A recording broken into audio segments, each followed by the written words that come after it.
సమయంలో కోరికలు కోరుకుంటే వెంటనే తీరుతాయి.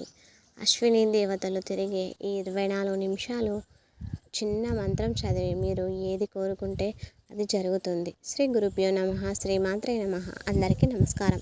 నిత్య జీవితంలో అందరూ కూడా ఎన్నో కోరికలు కోరుకుంటూ ఉంటారు.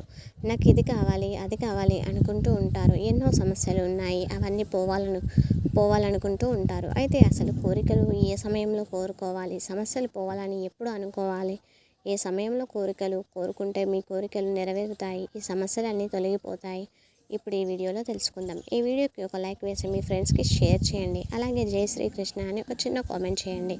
అలాగే దయచేసి వీడియోని ఎక్కడా స్కిప్ చేయకుండా పూర్తిగా చూడండి.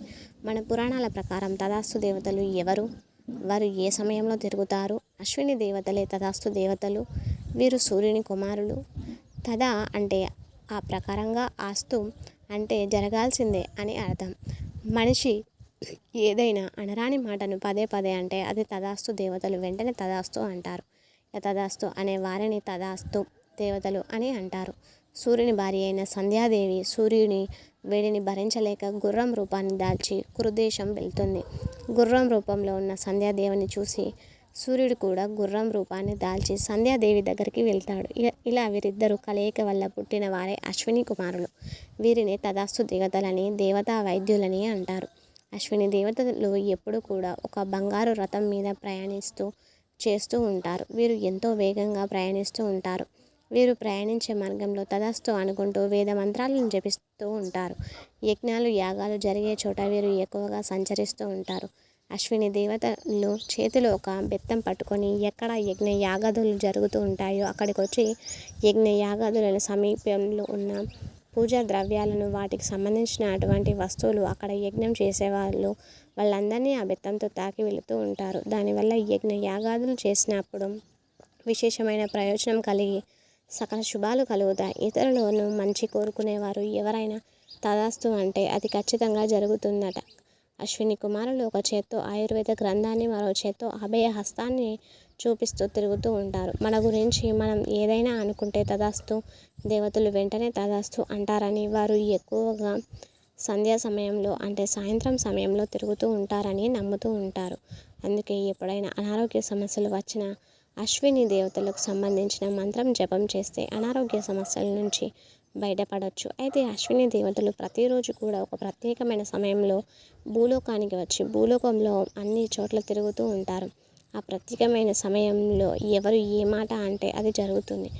ఎవరు ఏం కోరుకుంటే అది జరుగుతుంది. ఎవరు ఏ సమస్య పోవాలని అనుకుంటే ఆ సమస్య పోతుంది. ఆ సమస్య ఏంటంటే సంధ్యా సమయం, ప్రదోష సమయం. ప్రతిరోజు కూడా మీరు పంచాంగం చూసుకుంటే పంచాంగంలో సూర్యోదయం, సూర్యాస్తమయం ఉంటాయి.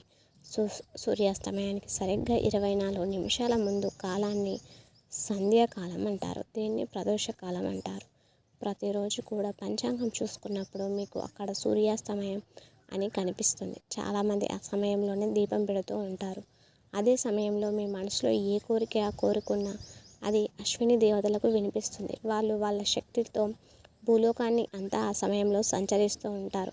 కాబట్టి మీరు ఏదైనా సరే సమస్య ఉంటే నాకు ఈ సమస్య తీరిపోవాలి, ఏదైనా కోరిక ఉంటే నాకు ఈ కోరిక తీరిపోవాలని మనస్ఫూర్తిగా మనసులో సంకల్పించుకొని ఓం శ్రీ అశ్వినియే నమః అని మనసులో ఈ సంధ్యా కాలంలో జపించుకుంటూ ఉన్నట్లయితే ఆ అశ్విని దేవతలు భూలోక సంచారానికి వచ్చే మీ కోరిక వింటారు, మీ సమస్య వింటారు. దానివల్ల కోరికలు నెరవేరుతాయి. కాబట్టి ప్రతిరోజు కూడా అందరూ ఖచ్చితంగా సూర్యాస్తమయానికి ముందు ఉండే 24 నిమిషాల కాలాన్ని తప్పకుండా సద్వినియోగం చేసుకోండి. మీరు మంత్రజపం చేయలేకపోయినా పర్వాలేదు, కేవలం కోరిక అయినా చెప్పుకోండి.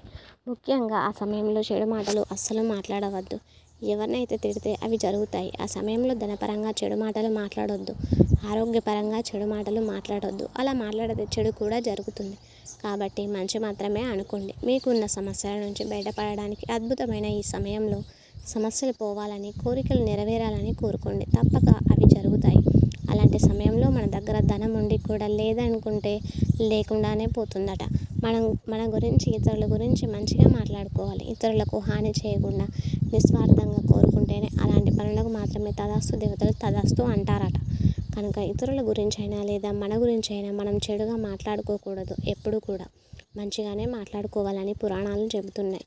సంధ్యా సమయంలో స్వావిషయాలు పలుమార్లు అంటే దృశ్యాన్ని చూసిన దేవతలు తదాస్తు అంటూ ఉంటారు. ఆరోగ్యంగా ఉండి అనారోగ్యంతో ఉన్నామని తరచూ అంటే నిజంగానే అనారోగ్యం ప్రాప్తిస్తుంది. కాబట్టి స్థితిగతుల గురించి అసత్యాలు అవాస్తవాలు పలకడం మంచిది కాదు. చెడు విషయంలోనూ ఇదే వర్తిస్తుంది. ఒకరికి చెడు జరగాలని కోరుకోవడం లేదా మనకు జరుగుతుందేమోనని భయపడడం వల్ల తదాస్తు దేవతల ప్రభావంతో అవి ఫలిస్తాయి. మరి జాగ్రత్త.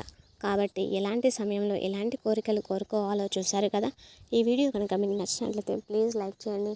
మీ ఫ్రెండ్స్కి ఈ వీడియోని షేర్ చేయండి. అలాగే మన ఛానల్ని సబ్స్క్రైబ్ చేయకపోతే వెంటనే సబ్స్క్రైబ్ చేసుకోండి. జై శ్రీకృష్ణ అని చిన్న కామెంట్ చేయండి. మీకు ఎలాంటి వీడియోస్ కావాలో ఈ వీడియో కింద కామెంట్ చేయండి. Thank you.